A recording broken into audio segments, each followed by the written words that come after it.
What is it like for women and others, minority groups today in Syria?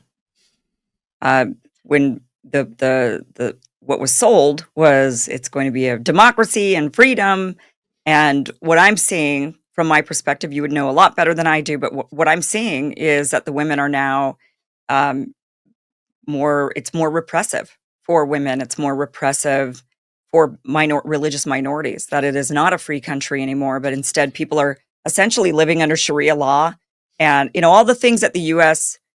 Speaks up against, like, oh no, the Islamists are coming and Sharia law, and we have to stop Hamas because Hamas is these, these terrible Islamists, and now they've got an Al Qaeda guy in power in Syria. They're cheering this on. This is a guy who killed Americans. He fought for Al Qaeda against Americans, and they're cheering him on. They're not just cheering him on; they're welcoming him at the White House. Um, Clearly, though, things look worse for a lot of people. But what also is interesting to me is a lot of people are coming back to Syria.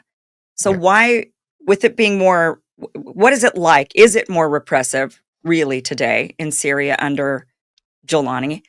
Or is it, and if it is, why are so many coming back to Syria?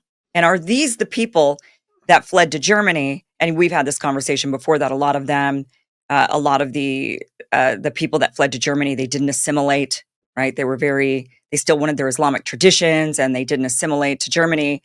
Are these the ones going back because they're thinking, wow, great, we wanted this type of Sharia law, we wanted this type of kind of Islamic caliphate sort of setup, and now we've got something kind of like that, so we'll go back. I mean, what's happening with that? I follow local media outlets, and I also follow activists in Germany. And nowadays there is a big hysteria here in Germany because many people receiving deportation letters from the government telling them you have what is called here subsidiary protection. It's not a refugee status, and your country is safe for you since you are. They write in the letter, they say you are a Muslim, Arab, Sunni. This is how they characterize it. So you have your freedom now. You can go to your country, and many people are upset because they don't want to go back to Syria.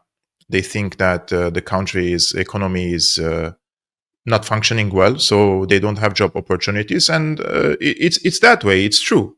Whoever wants to go back to Syria nowadays will not have a better life than in Germany. That's true. Mhm.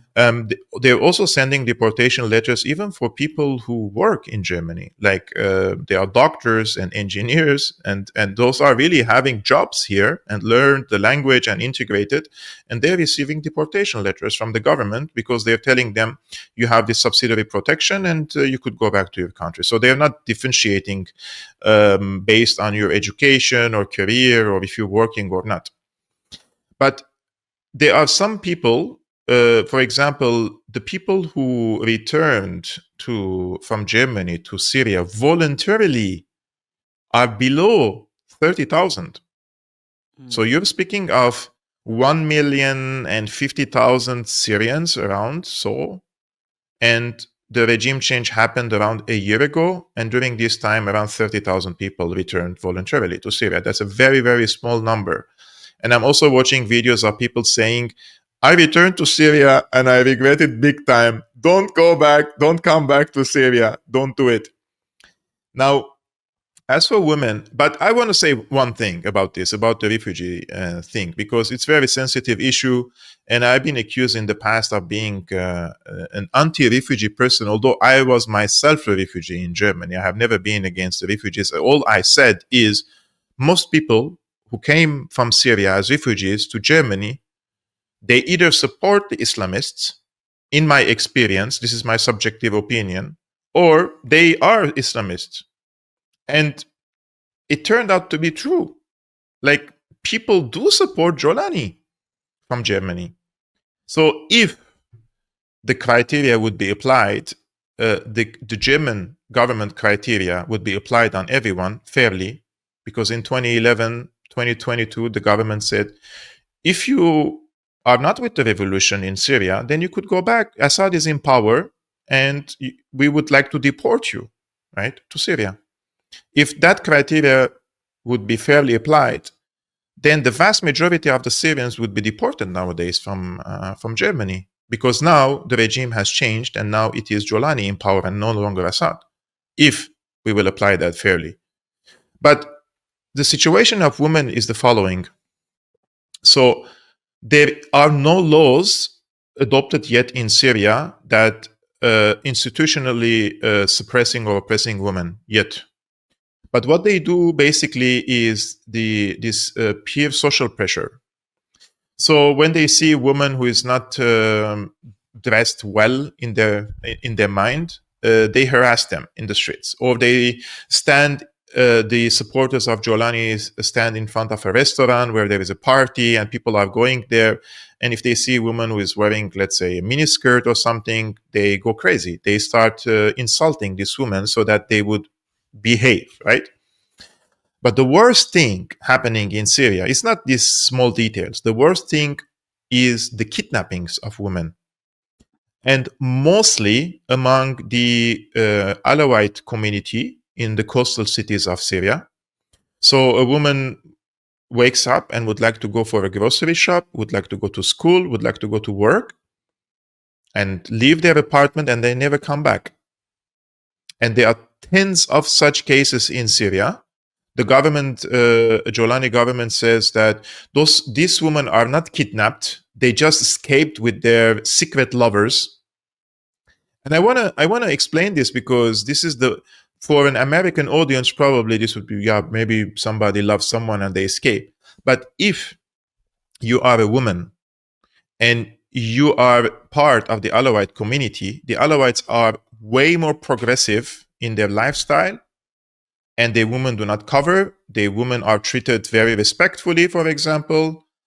No woman would downgrade herself so much and run away with a jihadist from the Alawite community. It's like, sorry to say, but they're not hit in the brain to leave their home and go into Idlib, the largest safe haven of Al-Qaeda terrorists in the world, and marry, let's say, a Chechen jihadist. That's ridiculous to the maximum level. But this is what the regime says nowadays, or claims.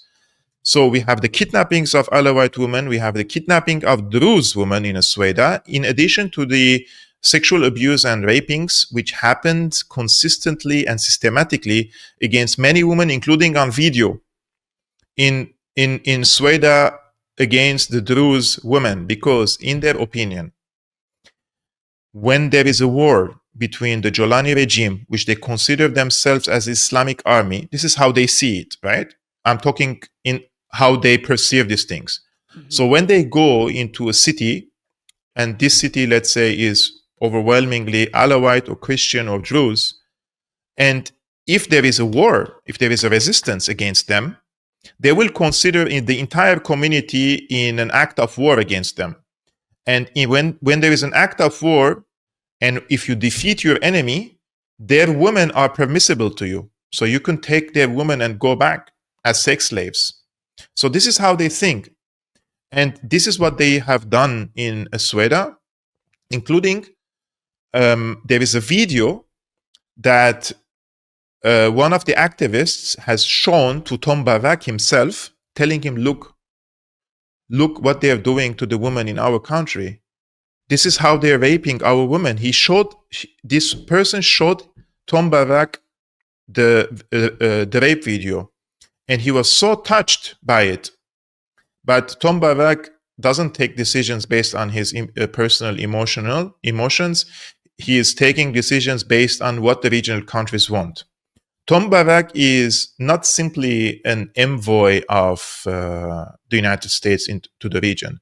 He is a great regional asset. He has big business investments and interests in Qatar, in the UAE, in Saudi Arabia, in Turkey. And these countries are telling Tom Barak that we can handle Jolani. Let him in power, give him centralized powers, and because Jolani is a paper tiger, right? Like, he doesn't have an army to fight against Israel or any regional power. He only can fight against unarmed civilians. Mhm. So accordingly, if Jolani doesn't pose a threat to anyone in the region except for the population in Syria, they say we can manage this crisis in Syria. And because Donald Trump doesn't want to deal much with Syria, doesn't think Syria is so important for him, he has bigger things to think like Iran, China, Russia. So he wants to hand over the file of Syria to these regional countries. And those are these countries which I mentioned: Qatar, Saudi Arabia, UAE, and Turkey. But there is a conflict between what these regional countries want and what Israel wants. Thank you for watching this clip from the full Kim Iverson Show, which you can catch Monday through Friday, 2 p.m. Pacific, 5 p.m. Eastern at KimIversonShow.com. It is free for you to watch. Again, 2 p.m. Pacific, 5 p.m. Eastern, KimIversonShow.com. See you there.